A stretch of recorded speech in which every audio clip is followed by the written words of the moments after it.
The fallout from this debate has been extraordinary. All the post-debate polls have come in, and it's not looking good for Trump. Simon Rosenberg is a Democratic operative who tracks this stuff pretty closely. It's just one L after another for Donald Trump. Down 3 points, down 5 points, down 6 points, depending on the poll. Now, he is convinced, Stephen, that he won the debate, is what he's telling everybody. I won the debate. All the polls say so, 92-8. That's what everyone says.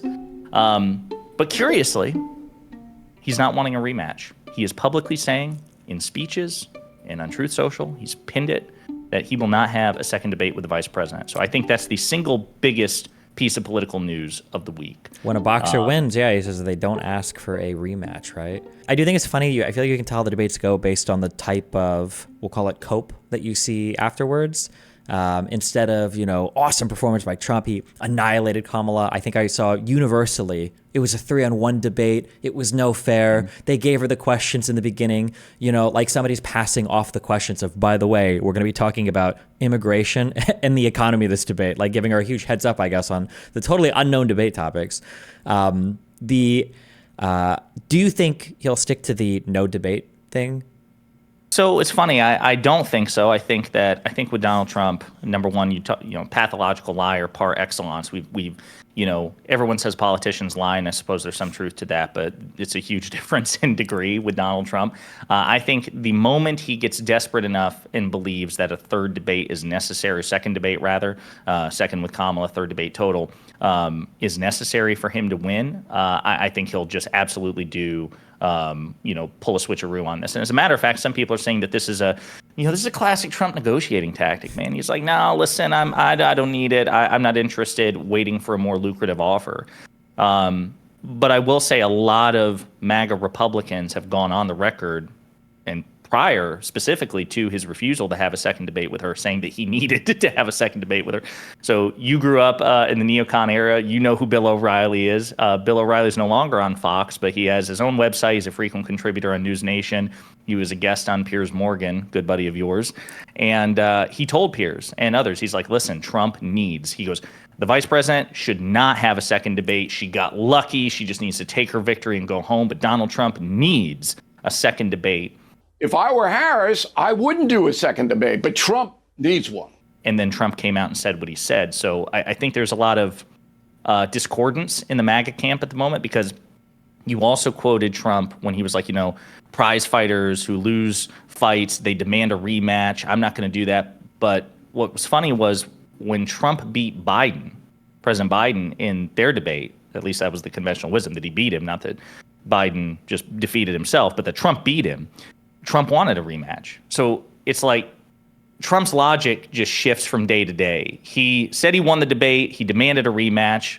Now he's saying he won this debate, and then only losers demand rematches. I don't know. I think with him, you just can't expect anything. I would not be surprised if in 2 days he says, you know what, on second thought, I think a third debate would be, or second debate would be really, really important to make our case to the American people. The American people want to hear from us. And so I would love to have a debate with Comrade Kamala on Fox News. I wouldn't be surprised. Yeah, I don't know if people were aware of this, but I'm pretty sure for the first debate, I don't think he originally wanted to have that one either, right? Because once Kamala swapped in for Biden, I think Trump was truthing out that he had agreed to a debate with a different person or under different terms, and now he didn't think it was going to be fair. But obviously Kamala had her huge kind of like bump in the polls because there was all the energy and the momentum and everything, and it seemed like now he was kind of hungry to have a piece of that. Mm-hmm. So I think I agree. I feel like once the news cycle slows down a bit, if nothing is going on, if Trump isn't where he wants to be in the polls, I'm pretty sure he's going to be pretty hungry for another debate. The last story I saw, and I actually saw it this morning, is President Biden appointed Supreme Court Justice Ketanji Brown Jackson as his one Supreme Court appointee. And they asked her about the Trump immunity decision and the idea that in her dissent, she called it a 5-alarm fire. And I know this is something that you're passionate about, something I'm passionate about. And she talks about it a bit in this interview, that it's a high stakes decision. She believes it was a disastrous decision. And so I just think it's interesting that Supreme Court justices are not only willing to write about it in dissents, but they're willing to go on the record in front of a camera to a major news network and say, yeah, shit's fucked. In one of your dissenting opinions, this is on the presidential immunity case, a major decision by the court, you characterized the majority's opinion as a 5-alarm fire. that is pretty dire language. Why did you specifically use those words? I wanted to highlight some of the consequences that I foresaw as a result of this particular decision. This was a significant case. I think everybody recognized that, and I thought it was important to make clear to the American people, at least my view of what the potential consequences were. Yeah, that was a horrible decision. On Supreme Court decisions, I want to address something that came up in a debate with us, okay? First of all, it's a general rule of thumb, okay? Advice to you and to anybody listening. If you're ever going to debate a conservative on anything, you have to know all of the facts about whatever you're talking about. Do not ever take anything they say for granted, okay? Because sometimes in the premise, they will sneak in so much untrue information. This is not about a Supreme Court decision per se, but I think, were you and I arguing, and somebody, or maybe it was me and Pisco, have you ever heard it brought up before that Biden had suggested barring presidents from making nominations when they're in their election season? You've heard that before, right? Mm-hmm. So I decided, but in reality, somebody emailed me a bunch of information about this. About what Biden had said and what he was actually calling for. And it was very interesting. So there were a couple things that I brought up in the past. Is that one, I think Biden was head of the Senate Judiciary Committee, so it kind of made sense for him to have an opinion on this. Two, there were no vacant seats at the time, so it's not like they were saying, we need to do this right now. Three, this is an idea that he floated, meaning he didn't have like the party support to come out and take a vote on this and force it to happen. But well, can I just say on that subject, Yeah, this is so important. It goes to your first point. The fact that he was the Senate Judiciary Chairman, Biden could have said, as the Senate Judiciary Chairman, if there is a vacancy under President Bush in his last year in office, we will not hold a hearing. He could have thrown that big energy around. He could have done that and said, I'm the guy who actually makes this decision. I'm telling you this is the way it's going to be. He didn't even go that far, Stephen. So to me, that totally kneecaps their point. They would have more of a point if Biden used his power to make a hard commitment the way that Mitch McConnell and the Republicans did, that we're going to do X, Y, and Z. But he didn't. He said, maybe this is a good idea. I'm sorry. Go That's ahead. true. And I'll give you the second kneecap. And I hate myself that I didn't immediately understand this when I read it. But Biden was saying that due to all of the political pressures that exist around an election season and maybe like the months leading up to an election, it might be really hard to do a legitimate Supreme Court nomination because it becomes like a highly politicized event, and we don't know if that should happen. So his suggestion was maybe we shouldn't have that in the election season. However, he didn't say anything about like between November and January. So it would just be up through to the election. Then once the election's over, you still have months to nominate somebody and then get a Supreme Court justice through. He wasn't saying that they should have no nomination done until the next president's office, but just at the days leading up to the election. You still have months after before transition happens. That's a great point. I didn't think about that either. Yeah. So he's basically leaving it on the table like, hey, no matter what the outcome of the election is, maybe after the election, if there's a vacancy, because the Constitution empowers the incumbent president, even if they lose an election, to fill a vacancy, we'll do it then, but maybe not in the lead up before. Sure, I think that's a really good point. And I know the Supreme Court reform is something that's important. And it's become important to you. It's been important to me for some time. But I think conversations about this court are really, really important. And I'm curious, last question for you. Do you think that Democrats will or should make Supreme Court reform more of an issue in this election, given its unpopularity, given people's frustrations with it, or do you think it would be a bad political idea? I think it would be scary because I feel for the average American, the only association you have with the Supreme Court is packing the court, which is bad for reasons that Americans don't understand. Like that's just the association. Like, okay, well, somebody's talking about packing the court, and I think packing the court is bad. So if Democrats are talking about anything having to do with the Supreme Court, it probably is packing the court, and it's probably bad.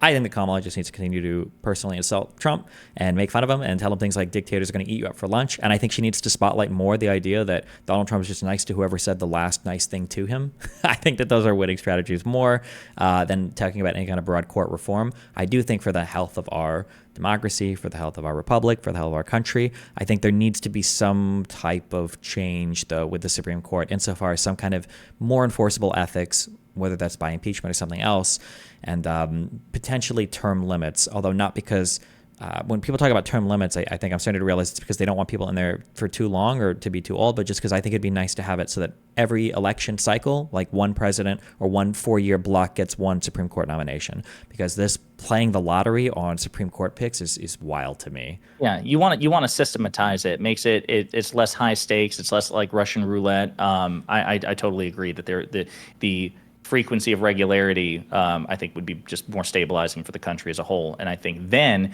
it would also have a stabilizing effect on elections too. So like if you know that every election cycle you cast your ballot and there's a high probability or there's a constitutional guarantee because of these term limits that the person you vote for will at least get 2 shots at the title, I think I think that'd be a really good idea. Cool. So, what do we have to look forward to this week? Any big news on the horizon? Well, the only thing that I know immediately is that right now the Republican-led House of Representatives is struggling amongst themselves internally. They have to pass a budget. Right now, within a couple of weeks, the government's going to be shut down again. We have a continuing resolution that's set to expire. As you know, this has been a political vulnerability and just like a procedural vulnerability for Republicans because they made a deal with President Biden last year for a full budget. They reneged on the deal. They lost a speaker as a result of the shenaniganery back and forth. For the first time in all of U.S. history, just to be clear, the majority party has lost their majority speaker, their speaker position in the House. It's never happened in U.S. history before. Yeah. No, 100%. They kicked out their own guy. It was an historic. Kevin McCarthy said he wanted to be an historic speaker, and he was. God damn it, he nailed it. Check.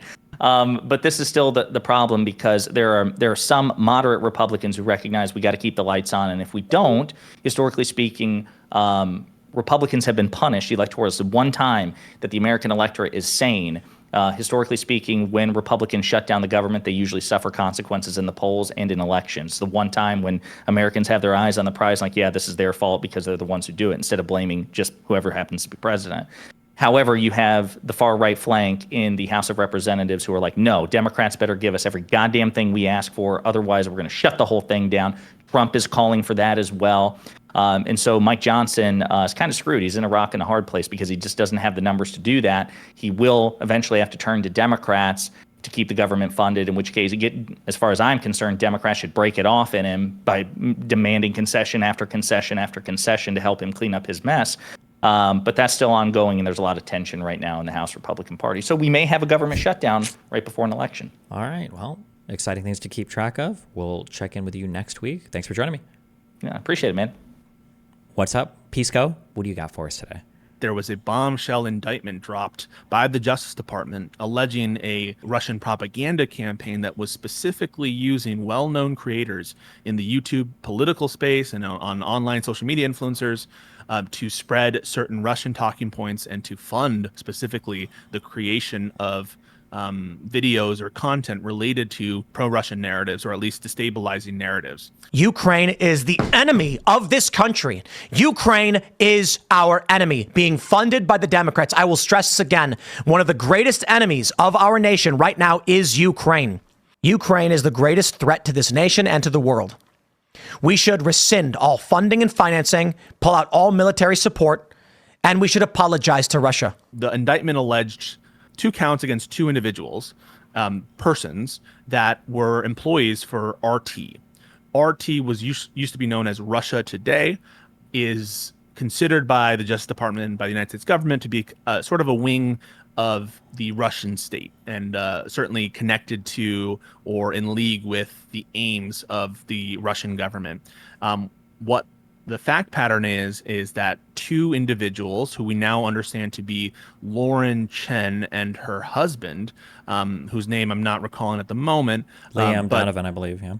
That's correct. They were approached by these Russian individuals, and that there was an agreement, a conspiracy, at the very least, to bring on other content creators, allegedly unwittingly, according to the government, and pay them these exorbitant rates, perhaps unknowingly, but for the purpose of facilitating their spreading of the message. The RT individuals coordinated with Lauren Chen and Liam Donovan.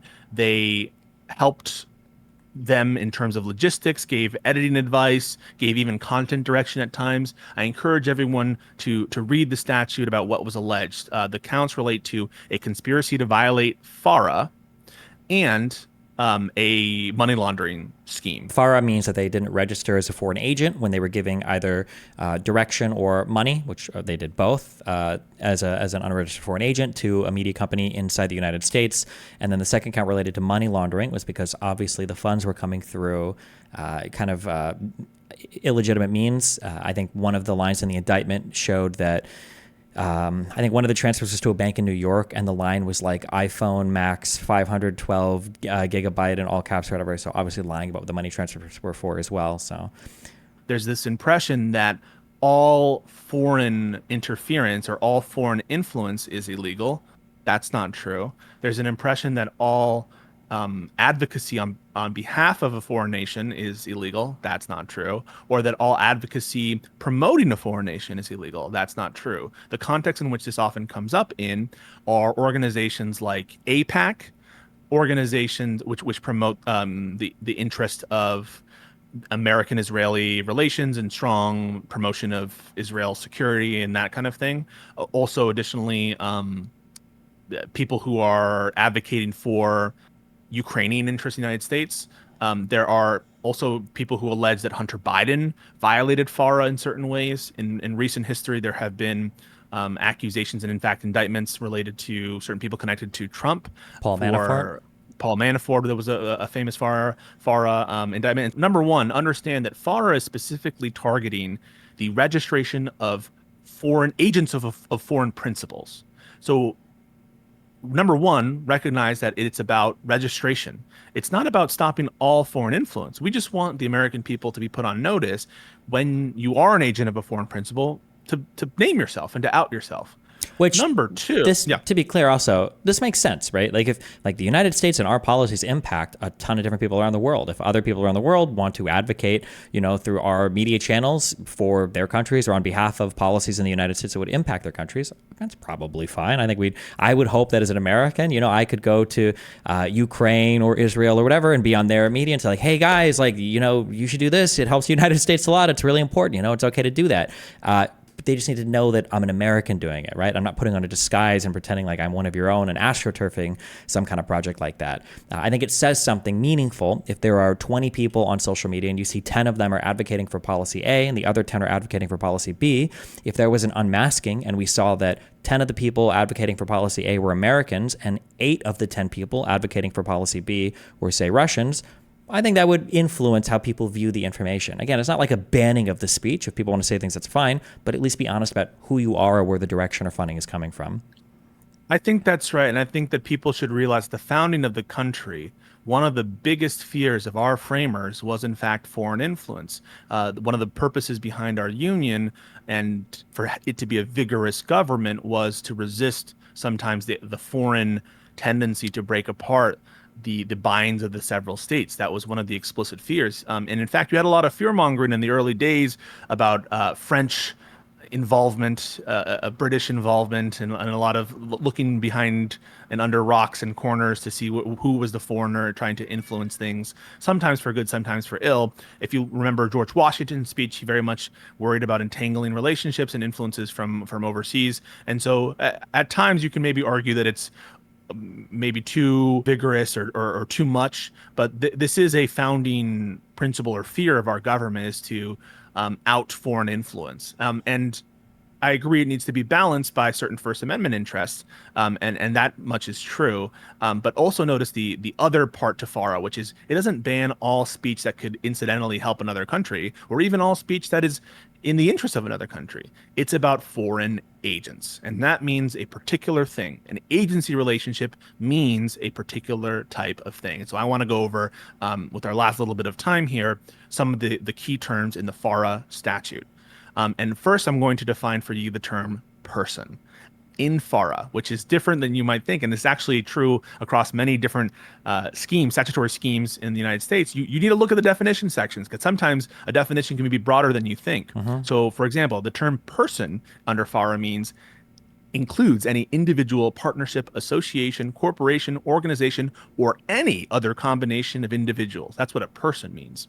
And notice what the next term that we're going to use, foreign principal. That includes 3 different categories: a government of a foreign country, and by government, which is further defined in FARA, what's meant is any person, as defined in the broad way, or group of persons exercising sovereign de facto or de jure political jurisdiction over any country other than the United States or over any part of such country, which includes any subdivision of any such group and any group or agency to which such sovereign de facto or de jure authority or function are directly or indirectly delegated. So it's also and there's additional terms as well. It's a very broad definition of government that would include, for instance, a foreign State Department, a foreign or a foreign ministry in that case, or a foreign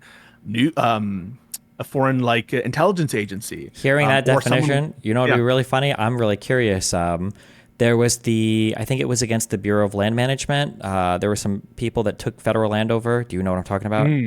Yeah, I think so. There was also Chaz. If they would have been sending money or giving certain media interviews and not declaring or registering with FARA, I wonder if there was a sneaky or cheeky federal charge that they could have met there, since they were exercising not de jure but de facto, right, sovereign administrative control over some region of land for some period of time. That would be obviously. It's funny that you mentioned that, because the next part of the definition of government of a foreign country is such terms shall also include any faction or body of insurgents within a country assuming to exercise governmental authority, whether such faction or body of insurgents has or has not been recognized by the United States. And so this is a broad definition to include all sorts of government actors or pseudo-government actors or even insurgents claiming to have governmental authority. So the first category of foreign principles are the kind of traditional governments of foreign countries and foreign political parties, which we're not talking about as much, but that would include things like the Party of Regions in the case of the Manafort indictment, where he was allegedly working on behalf of the Party of Regions. Now, it just so happened to be that Party of Regions, which was the Russia pro-aligned party of Yanukovych, that was also the government in charge, but it need not be. So that's the first category of foreign principle. You don't have to say allegedly with Manafort. He was convicted, right? He was convicted and then pardoned by the former president, Donald Trump. Notice, even under this definition, RT, if it could be proved, and I think it can reasonably be proved, if they were exercising or being delegated authority by the Russian government, it would fall under government of a foreign country. So we already have RT included probably in the definition of government of a foreign country. But even if you don't accept that RT would be under that definition, the second category of foreign principle means a person outside of the United States, unless it is established that such person is an individual and a citizen of and domiciled within the United States, or that such a person is not an individual and is organized under or created by the laws of the United States or of any state or other place subject to the jurisdiction of the United States and has its principal place of business within the United States. All this means is basically all foreigners living outside of the country, all organizations organized outside of the country, are also foreign principles. So, for example, if there is a business, a foreign business, let's say call it Burisma, organized under the laws of Ukraine, it's not the government of the Ukraine. It's not a political party in Ukraine, but it is a person outside of the United States, and so it would be considered a foreign principle. Again, very broad. There's going to be a way where we're going to narrow this in a little bit, but understand so far that the term foreign principle is going to grab a lot of things. And the third category of foreign principles is any partnership, association, corporation, organization, or other combination of persons organized under the laws of or having its principal place of business in a foreign country. And so already, and you can ask if you have any questions, you understand foreign principle to be including all sorts of individuals. And even in the indictment, if you guys recall, Edward Gregorian is this alleged French person or living in Paris. He would be a foreign principal under this definition because he is a person outside of the United States, and he is not a citizen and is domiciled in the United States. Some people get upset over legalese or strange definitions or why is this so complicated? But I mean, this kind of makes sense, you know. Is the Taliban the internationally recognized government of Afghanistan? Should they be allowed to propagandize inside the United States? What about ISIS? What about Hamas? What about these non-state actors, Hezbollah, that exercise some degree of sovereign authority, or these international businesses? The reason why all of these terms are included and all of these things are spelled out and specified is because if they weren't, it would be trivially easy for a government to just funnel money through one person or funnel money through one entity into the United States to fund things. And at that point, it's not like the U.S. can investigate, right? Sometimes people forget that jurisdiction is real, especially internationally. And if somebody's doing something illegal in another country, that's a really difficult issue to chase down. So, yeah. Yeah, there's good I reason think why these things are defined as the way that they are. Yeah. I think it's a good point, and it's a good point right now to let's put in, for example, because I see this example being used, and without any views on the conflict in Israel or Gaza or what's going on here, but just to apply it, because I know this is an example that's being used. Use APAC so far in our definition.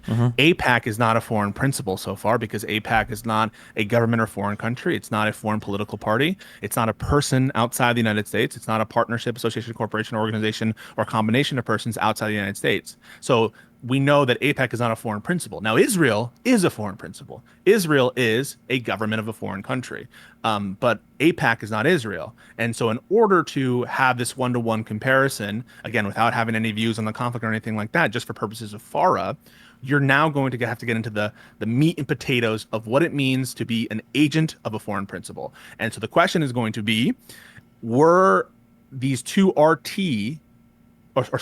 Lauren Chen and Liam Donovan, as alleged in the indictment, which it is alleged in the indictment that they were acting as agents of the foreign principle. Keeping this in mind, the indictment says there was a conspiracy. The conspiracy was between the RT employees, and the conspiracy was to cause Liam Donovan and Lauren Chen to act as foreign agents. And so the indictment necessarily, even though it doesn't charge Lauren Chen, it doesn't charge Liam Donovan, the indictment does allege a conspiracy, one of the elements of which is causing Lauren Chen and causing Liam Donovan to be agents of a foreign principle. Knowingly as well. Actually. Yeah, because it's in the indictment, there's evidence laid out that seems to only implicate Lauren and her husband's knowledge of the people contacting them being foreign agents that they're not disclosing anything about. So I don't know if that means there are other indictments in the way, or they could already be arrested and we don't know, because there's or they could be cooperating. There could be a lot of different things, or maybe there's less culpability here. And I want to be clear, I'm not alleging that they were indicted, but what I am alleging is that the conspiracy inherently involves causing them to act as agents of a foreign principle. And so now we're going to see, apply it both to Lauren Chen and Liam Donovan, and then also apply it to our APAC example, which is going in the news again without having any view on the conflict itself. And this is the definition of agent of a foreign principle. And it means, under the FARA statute, any person who acts as an agent, representative, employee, or servant, or any person who acts in any other capacity at the order, request, or under the direction or control of a foreign principle, that is what we just defined, or of a person, any of whose activities are directly or indirectly supervised, directed, controlled, financed, or subsidized in whole or in major part by a foreign principle, and who directly or through any other person does the following three sets of things. So the number one component of this is, are you first an agent? And that means you're being controlled. Now, there's actually a split of authority. I won't go in too much in depth about what the exact level of control needs to be. Different courts have different ideas. For example, the Third Circuit Court of Appeals, which is not necessarily binding on the whole country, has the kind of traditional restatement agency. Restatement is kind of the body of law. It's the traditional test of agency, which is like, do you have consent to be controlled by another? You can think of that more in a contractual sense, but maybe not directly contractual. So the Third Circuit has one approach on what the level of control needs to be under FARA. The Second Circuit has a broader approach. You don't need to be consent to being controlled. Maybe you just need to be in between commanded and begged to do something, and it's a kind of a more nebulous test with less control needed. But just to let you guys know that there's some disagreement. But in this particular example, say for example Lauren Chen and Liam Donovan's case, they were being paid, they were being controlled, they were being directed. When you see the indictment, they're asking permission to hire people. That sounds like a master agent. Who's the master and who's the agent? Who's the one working on behalf of whom? Who's asking for money from the Russians? Who's invoicing the Russians for services rendered? That's why it's a very clear case in Liam and Lauren's situation that there is an agency relationship. Okay, so they are agents in the agency sense, but are they agents of a foreign principle for purposes of FARA? Because, okay, they're getting paid, but are they doing covered activities that would bring them into FARA? And so the last part of this definition to close off on, of the three things that are in this kind of subsection for agent of a foreign principle, you can either, one, engage within the United States, within the country of the United States, in political activities for or in the interest of such foreign principal. That's a big one, okay? So if you are engaging in quote unquote political activities for or in the interest of the foreign principal. So you have to ask yourself, right? If it is the case that Lauren Chen and Liam Donovan were in the United States engaging in political activity in the interest of RT or Russia, right? So keep in mind, you could consider the foreign principal to be either the Russian state, or you could consider it to be RT, or you could even consider it to be the fake persona Edward Gregorian. If you were engaging in political activity for Edward Gregorian, then you're going to be covered by FARA. And there's an additional definition of political activities that we won't get into, but it essentially has to do with, is your intent to change policy of the United States or of the several states? And so it's not necessarily going to cover all the businesses, right? So if you're on behalf of a foreign country or a foreign principal coming in to do some business, you're coming here to sell widgets, okay? You're not going to be doing political activity. It's not going to be covered by FARA. It's for people who do political activities. The second little subsection is acting as a PR counsel, publicity agent, information service employee, or political consultant for or in the interests of a foreign principal within the United States. This is the third one now. Sorry, there's four. Collecting, soliciting, dispersing, or dispensing contributions, loans, monies, or other things of values in the interest of the foreign principal, or for, within the United States, representing the interests of such foreign principals before any agency or official of the government of the United States. And that's just a few of the different ways in which you could violate FARA and act as an agent of a foreign principal. Notice that it's tailored to, one, an agency relationship, so there's a direct kind of master-servant relationship, and it's pretty targeted towards political activities for or in the interest of the foreign principal. That's how you're going to narrow a lot of these cases and get to the distinguishing between like AIPAC, let's say. So let's think about AIPAC. Can you prove that there's an agency relationship between AIPAC and Israel? It's not enough to show that they have interests that are aligned. You need to actually show that they're being controlled, directed, financed, or everything else in the agency relationship that we have in order to bring them under FARA. Maybe you can make that case, but it's one that you would have to allege before you're going to allege a double standard. But however, I think it's pretty clear based on the facts in the indictment, if you accept them, they are just allegations, but if you accept them, that it would be covered, that the conduct of Lauren Chen and Liam Donovan. And so I encourage all of you, if you're having these conversations, to always track back to the statute and remember that FARA is both narrower and broader than what people think. At its maximal, you could say that interpretation of FARA could cover a lot of things that you don't want it to cover, but it's harder to make that argument if you're not aware about what the terms are, what they mean. So stay informed and stay woke. Okay. Lonerbox, you have our weekly update on the international news. And by international, I mean everything not American. What do you got for us? You might have heard that Ukraine has invaded Russia recently, last month. Okay. And it seems like Russia wants to defend their sacred territory, and they have decided that they're going to try and reclaim the Kursk region, at least according to Putin. About August 6th, Ukraine, very surprisingly, launched an offensive into the Kursk region. They now hold about 800 square miles of territory in there, in Russia and the border with Ukraine. It was very badly defended. There were only a few units of border troops and maybe a couple of Chechen units there, but they were overwhelmed very, very quickly. The HIMARS were very useful in stopping reinforcements from coming in as well. And Russia didn't really respond all that much. There was a bit of reinforcement, but it didn't really achieve an emergency, we've just been had our border penetrated response, which some people didn't expect. A lot of people were expecting that what this might be is Ukraine trying to bait Russia into diverting their forces away from occupied areas in Ukraine to go and save the Kursk region. Now, they didn't do that. And the fear now is that Ukraine has this massive territory, which they intend to hold. They intend to impose military rule over it. And it might be quite difficult to defend because it's all the way into Russia. And it doesn't seem to have achieved at least that. As far as what Putin's response is, it hasn't been that much yet. It seems to be that what he might do is just try to use very low troop capacity to try and get it back. He might just try to throw drones or any kind of low personnel ways, or like artillery strikes and things like that, to try and just like shift the defenses or demoralize the troops, or to like shake it kind of like over time. According to Ukraine, it's there to stay.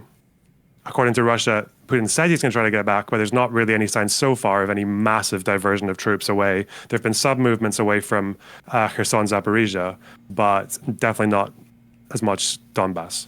So since the initial incursion, has the territory remained about the same in terms of how far Ukraine has conquered? Have they moved in any deeper? Is this about as far as they're going? So they don't want to overextend. It seems to be that they've been more or less the same for the last few weeks, with that the number I keep seeing is 800 square miles. So yeah, they are intent on They're intent on digging in. They're intent on imposing military rule over the area and holding it for as long as they can.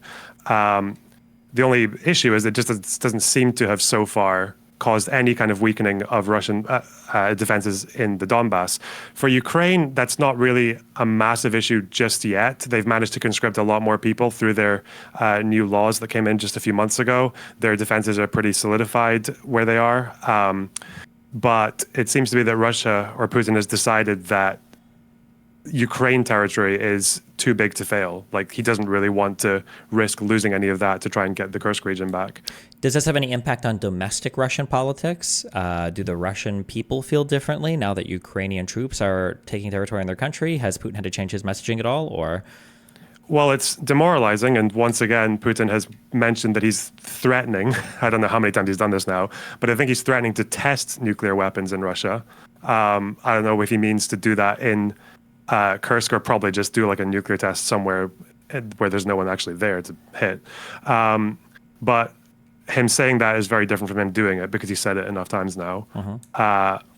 So as far as the Russian response itself, I don't actually know how it's affected like local morale, or that. It's really difficult to gauge any Russian opinion too hard on the war because of all the censorship that goes on there. I think one of the predictions is that it might be a bit like, if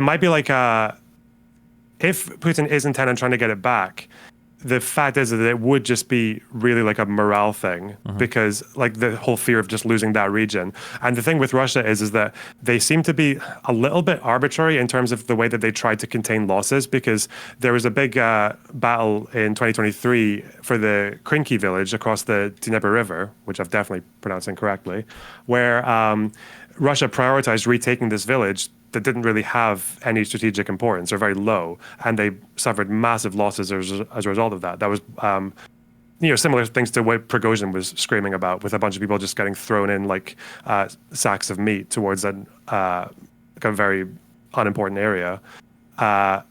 So far, it seems like the predictions are more or less correct, that they're trying to contain this with like minimal troops and more just kind of like aviation, which probably wouldn't be great for Kyiv, because it means that they just have to suffer damage in this place that they're occupying without the Russians expending that much in terms of manpower.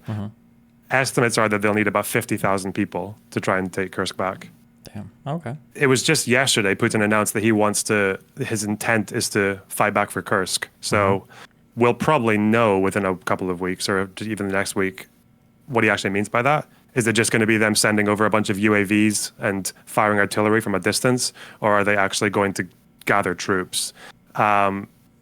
Ukrainians have said that there are 30,000 troops going into the Kursk region. Estimates are that they need 50,000, but like if that is actually true and they start going like quite hard for it, then yeah, that's going to be a pretty grim battle, I think. Okay. Because Ukraine does not want to lose that. Like, their international support and their morale depends quite strongly now on that area, because things were not going that well lately for that. Hit us up with Israel Palestine. So there's been quite a lot. There's been the Philadelphia corridor was secured in Gaza. They've found already 9 tunnels that were going from Gaza into Egypt. Big tunnels. You can fit like a vehicle through them. It's not just like the single file ones that you tend to see in Gaza. They invited a journalist, an international one in there. A Sky News guy actually got to go through Rafah a little bit. He didn't see all that much because one of the streets that he was on, there was a gunfight happening in the street next to it when he was there. So they're still very restrictive in where they put people. They obviously haven't found every single tunnel in the strip. There's still a lot of insurgency going on, but all the way from Rafah till the corridor, like, Israel has military control over like the perimeter and the border. They they showed the journalist that video of they took him to the tunnel that had the hostages, where the 6 hostages who got shot. They showed him the tunnel, so the children's bedroom, that all seems to have been real, confirmed by Sky News anyway. But where we go now is a bit difficult because we don't really know what the Israeli cabinet wants to do next. And even Daniel Hagari is getting interviewed by the Sky journalist when he's in Gaza. And you can tell that Hagari is not too sure about what to say for what's next. He's saying, like, our job is the IDF, we're the soldiers. We just have to secure this area until the cabinet decides what to do next. And then he's trying to pull out kind of any hints about what might happen next. And he's just like, he just keeps answering, it's up to the cabinet. We just have to wait to see what the cabinet says. So they've gone all up and down the Gaza Strip now, right? There's not like an untouched area that the IDF hasn't waged ground war in, right? I don't know if they waged a ground war in the Al Mawasi area, but they've struck it. Everywhere else, yeah, they've also pulled troops out of areas as well. So the problem now is that there's a kind of like, at least according to a lot of American analysts, they seem to think that Israel has achieved about as much as they can militarily in terms of overwhelming Hamas. What they have now is basically a game of whack-a-mole, where there's an insurgency pops up here, they take care of it, it goes away and then comes up here with newly conscripted people, or maybe like just a civilian picks up a gun that they found in the rubble and does that. So that could go on forever. Like that there's no end to that potentially. And that seems to be, we're at the beginning of that. Yeah. Are you aware of anything happening with Lebanon? I know that a few weeks ago there were ideas that Israel might do a full-scale invasion against Hezbollah. Do we know anything about that? I don't think they want to. It's really because Hezbollah have only gotten stronger since 2006. They've built new civilian towns that are obviously also housing military infrastructure, and those towns are very, very strategic. Like they're in a better position. They're fortified. They've had this constant land corridor to allow Iran to move arms through Iraq, through Syria, into Lebanon. And so they've only been able to dig in even harder since 2006. And we know how the last war went for them. It was horrible. I don't think they want a ground invasion into Lebanon. The only way that would happen is if Hezbollah, in their efforts to, keep up a good front for the international press, to make it look like they're doing something, to keep on firing their attacks, is like one strike goes maybe a bit too hard, or maybe even they accidentally, like they did in Golan, is one of their strikes misses their target and hits a playground full of kids. So like that's the only way where an invasion might get triggered. I don't think it's something that they have any intention of doing, especially given how long Gaza's taken. Okay. Well, besides Ukraine, Russia, Israel, Palestine, what else is going on in the world? I'm not even started with Palestine, don't worry. We got more? Okay. It's kind of interesting to think about what a Harris presidency would be like compared to even Biden's, because we know that Kamala leans closer to the Palestinian side, at least in terms of sympathy and rhetoric and the way she treats Netanyahu and everything else. Obviously, she doesn't want to reveal that much now because there's a whole bunch of moderate Republicans who are moving over to the party, so she can't really appear too left. But I think if she's in a position of power, she probably will push harder than Biden, just because of her positions and also just because of how international attention is going to just stay in that area. And as far as Israelis go, there's a kind of mixed opinion about how susceptible Israelis are to that, because obviously they do need to elect a prime minister for someone to go along with Kamala Harris, like Netanyahu probably won't. There was a survey done by Foreign Affairs on the Israeli public to see how they saw U.S. pressure. And the way they did it was they had control groups where they had a group of people who were not primed at all before being asked questions. There was the other group that was shown a fake story suggesting that Biden is not giving unconditional support and that American opinions are souring towards Israel. And the interesting thing is that when they asked Israelis who had seen that fake story, which is very plausible, they were more likely to support a ceasefire deal. Like it went up from the national average of about 60% to 75-ish. And even for Netanyahu voters. So Netanyahu voters who are being shown this potential ceasefire deal would support maybe about a quarter of them. But if they heard that it came from U.S. pressure and a lack of unconditional support, they were more likely to go up to 40%. So even when Netanyahu voters hear that there's American pressure and souring opinion, they're more likely to support a ceasefire deal that comes from America. So and I think we noticed this as well when we were there, not from Netanyahu voters, but when we were in the protests in Tel Aviv.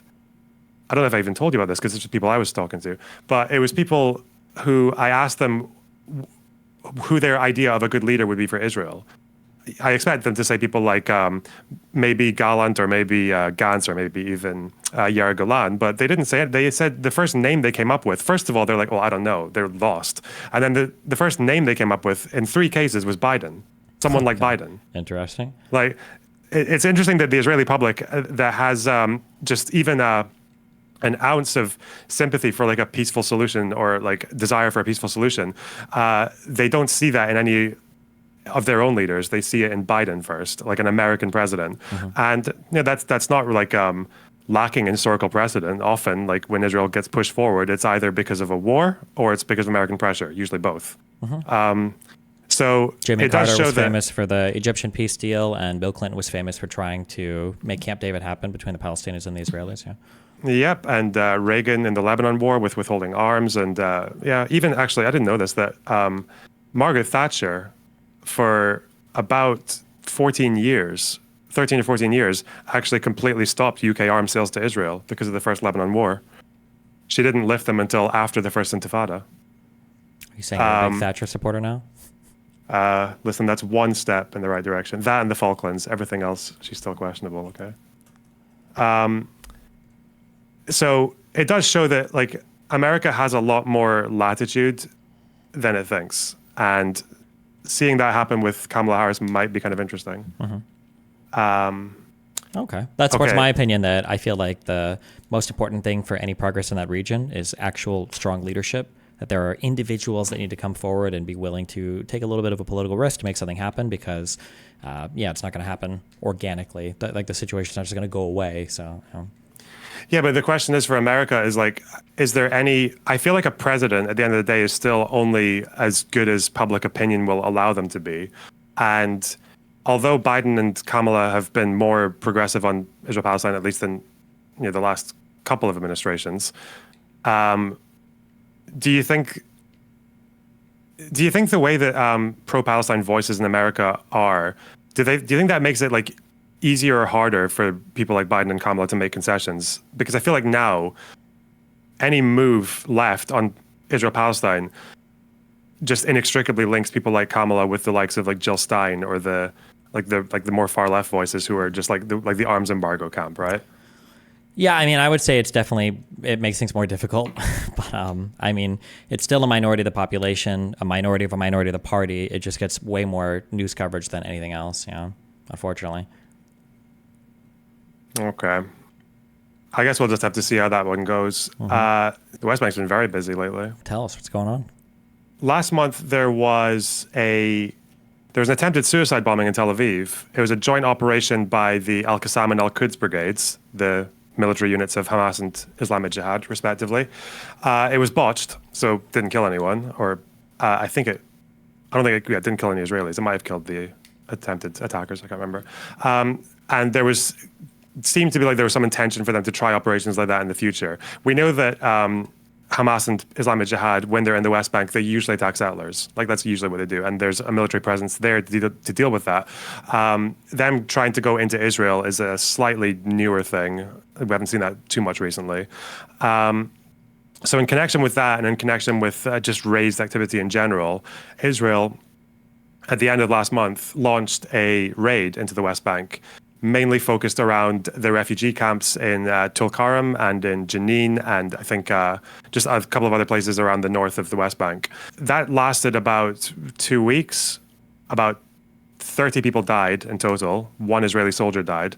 Almost everyone who died was claimed by armed groups, mostly by Al-Qassam brigades, some by Al-Quds, and a couple by, I think, even Al-Aqsa Martyrs were involved. They went through Jenin mainly. They went through Tulkarm, and there was a lot of property damage, and lots of people have lost access to water, electricity, all the rest of it. They have bulldozed about 70% of the roads in the Jenin area now because they were supposedly digging up apparently, I didn't even know this was a thing, but apparently people will hide IEDs in like under the roads, so that if like a vehicle is coming through, they can detonate it and blow it up. So there's been quite a bit of a mess over there right now. I think one person definitely seems to have died in circumstances that were not completely military. There was one 16-year-old girl who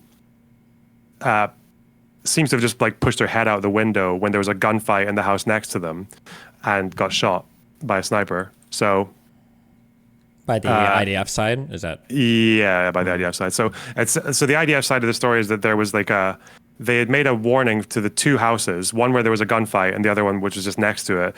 They told both households to evacuate. And I think as the gunfight was happening in the first house, someone from the second house, this girl stuck her head out the window and got shot by the IDF. So, and it's obviously taken quite a massive toll on the civilian population in those areas in Jenin and Tulkarm. They also claim to have taken out quite a few famous or like high-profile leaders of Islamic Jihad and Hamas. I think even on Hamas's page, they've said that they intend to like retaliate with explosives and things like that. And I think they kind of like allude a little bit to the suicide bombing attack as well when they say that. So I think that a lot of that has gone under the radar recently is the increased tensions in the West Bank. Outside of that, around the same time, there was the Turkish-American girl who was killed. I don't know if you know about that, but it was a Turkish-American protester outside of the raids went to protest a settlement in the West Bank. And it's actually quite close to where we were. It was, remember Yitzhar, the settlement where the guy got sanctioned? Yeah. So if you go a little bit southeast of there are two Palestinian towns south of Nablus. And right in the middle, there's a road. And by that road, there's this settlement called, it's got a really weird name. I think it's like Aviatar. I can not pronounce it, but there's a settlement there. And there's a really interesting history behind this particular area. So this is like a really, really deep settlement, right? It's like east of Ariel. Okay. You know, Ariel is, that's Which is already considered a deep settlement, right? Yeah, Ariel is like the example of like two-state solution difficulties because of how deep it is. Even further east of Ariel, you've got places like Yitzhar, and then you've also got this one, Avitar. So it's like, it's very, very deep. On their own Facebook page, they kind of make two claims at once. One is they say that it's because they want to, it's in response to Israelis being attacked on the intersection. So they want to set up a place where there's like this kind of sense of Israeli security for people who are driving through. And in other Facebook posts, they just talk about, reclaim this like holy area, Judea, Samaria, and also the idea of splitting up the two Palestinian villages that are on either side of it. So probably mixed reasons for people being there. But this particular place, it was an outpost, an attempted outpost in 2013, 2016, 2018, and 2021. It was always illegal under Israeli law, but in 2021, it was evacuated, but this time, nothing was bulldozed or demolished. So the fourth time they tried to settle it, it was evacuated, but they kept the structures in place. Then settlers spent the next 2 years protesting about this evacuation of this outpost, and just this year, in June, it was authorized by the Security Cabinet. It was authorized along with 4 other outposts. So now it is like legally part of Israel according to the Israeli state. The reason they did that was because Smotrich said that he was, the idea was to authorize one outpost for every country that was recognizing Palestine. Jeez, okay. So that month, 5 countries recognized Palestine. So the Security Cabinet authorized 5 outposts. All throughout this time, that settlement has been the site of protest. Like it's been had people going there rioting or sometimes peaceful protests. I think it's already been the site of 7 deaths of Palestinian residents from the town above it called Beta. Some were killed in connections with the protest, and some were like a little bit like separate in the sense of like there was like a feud between the settlers and the people in the other town, and then someone just gets killed on the road in between. So it's already been the site of a lot of protesting and and quite a bit of killing just in a short space of time. Just recently, a group of activists, one of whom was this Turkish-American girl, there was a protest. It turned violent. There were stones being thrown. There was like I think tear gas was attempted to be used on the other side. And at some point in that protest, the protester was shot, the Turkish American girl. By the IDF, right? Yeah, she was shot by the IDF, right in the head. So the circumstances around her death are a little bit ambiguous, although so far it doesn't look too good. Like she was, the IDF said that she was in the area where there was violence. Like there was, and they were responding to violence from protesters. The problem is that some footage has been released to the Washington Post, mostly by activists who had the footage, and some news reports have come out, and some local testimonies, statements have come out. It seems to be that when she got shot, the protests had actually peaked about half an hour earlier, and the people had retreated. So she was about 200 yards away when she was shot. And one of the protesters who was with her has said that once the violence broke out, like they were essentially trying to get away from it. Like they weren't there to be part of like throwing stones or anything. So we know that she didn't do anything herself. The IDF have said that. They said they were aiming for someone else. They were aiming for one of the instigators. There was a Palestinian teenager, like late teens guy, who was shot and wounded as well. But they wouldn't comment on whether or not he was the guy they were aiming for. So that's caused a bit of an issue with Turkey right now, because Turkey is like very, very adamant that this was like a targeted assassination of a local protest, like a foreign protester, and they're trying to like amp up the international pressure against Israel. I don't think the United States have actually responded all that much to it. I think Biden gave out a statement where he called it tragic, and then he like did a like statement against Hamas, and then that was it. Wow. So it's interesting that while things are happening in Gaza, and every death of like someone in Gaza, it's really hard to tell because no one really has conclusive evidence over like, well, these people who died, were they militants or were they near infrastructure, or was it like a missed target, or was it like actually a targeting of civilians by a rogue soldier or a commander or whatever. But like in this case in the West Bank, like this is just because this right-wing government is recognizing settlements and allowing people to get away with setting up outposts like way in the heart of the West Bank and defending them with troops. And yeah, sometimes like even international people go there to protest against it and they get shot. Yeah, two huge issues is that one, it kind of legitimizes any, crazy outpost attempt you make because, well, maybe in the future somebody will recognize it as a legitimate settlement. So why not continue to be insane and create outposts? And for people listening that might not know, a settlement will be an officially, legally from the perspective of Israel, recognized town, village, city that exists within the West Bank, which is right now disputed territory between the Palestinians and the Israelis.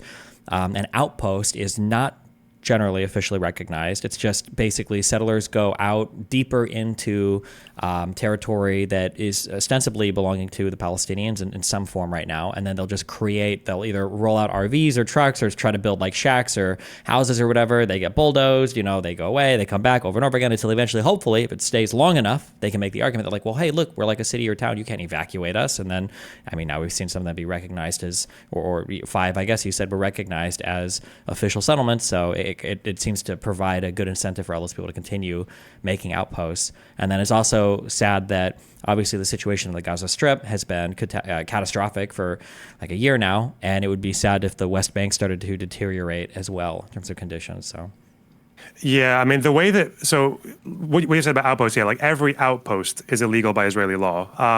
The problem is that they're so adamant about making sure that it's basically impossible to remove them, because even whilst they're there might be like in this particular case, in this area, the problem is that the outpost sits on what is partially or mostly, I think, Area C, like Israeli, I think what they call it is survey land.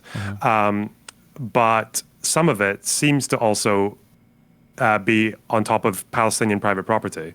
Like it's right between Area A and B, I think, because it's very close to Nablus. so the problem is people will go there, and there might be a legal issue about what the government wants to do about it and whether they want to get troops in. But in that time, they've already built up like modular homes or like different structures. Like in this particular outpost, even in 2021, the place already had like it's got a playground, it's got a synagogue, it's got a study hall, it's got a grocery store, and it's they've already unilaterally been able to like grab over bits of electrical wiring and stuff like that to hook themselves up to the supply. They've already started paving a road that connects it to the main Israeli roads in the Area C. And all it takes is like one angry Palestinian to come over there and attack someone, and then they need to have the soldiers there. And then even if they evacuate it, the structures are still there, and then the troops are there anyway because they're trying to defend the structures. Yeah. So like it's the way that they do that is just very, very it's like they're very, very resourceful in how they manage to solidify their presence there. But yeah, and all it takes is like one or two like angry parties getting into the Knesset, and then they use it as punitive action to authorize as a response to international pressure. Thanks for the information. We will talk to you next week. We'll see if anything has happened, and thanks for joining me. Thanks very much.